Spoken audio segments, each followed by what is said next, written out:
Bonjour les enfants et bon sabbat. L'histoire de ce samedi matin s'intitule Le chien et le bâton. C'était l'histoire d'un chien qui s'appelait Max. Max aimait aller faire de grandes balades avec son maître. Chaque après-midi, tous les deux sortaient et allaient marcher dans la campagne. C'était l'occasion pour Max de sortir et de respirer de l'air pur. Mais le jeu favori du chien était celui du bâton. Son maître choisissait un beau bâton et le lançait loin, très très loin. Et Max, fou de joie, courait, essayait de trouver le bâton, l'attraper dans sa gueule et le ramener à son maître. Un jour, alors qu'ils étaient en promenade, ils décidèrent de traverser une rivière et de s'y baigner. Et son maître, encore une fois, prit un bâton et le lança dans la rivière.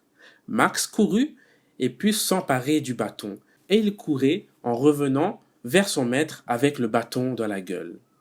Alors qu'ils étaient au milieu du cours d'eau, dans la rivière, Max s'aperçut qu'il y avait un autre chien qui tenait lui aussi dans sa gueule un autre bâton. Max se dit qu'il aimerait bien s'emparer du bâton de l'autre chien. Ce bâton semblait être plus beau, plus grand, plus lourd et plus facile à attraper. Et d'un grand coup de mâchoire, Max mordit, mais dans l'eau. C'était son reflet qu'il avait vu et non un autre chien. Et malheureusement, en voulant mordre l'autre chien, qui était son reflet, il laissa s'échapper son beau bâton.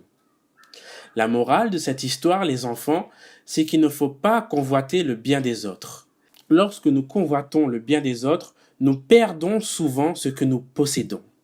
Lorsque Dieu, ou encore tes parents ou tes amis, t'offrent un cadeau, quelque chose que tu aimes, il faut s'en contenter et dire merci. Il ne faut pas convoiter, il ne faut pas désirer ce que les autres ont, mais se contenter de ce qu'on a.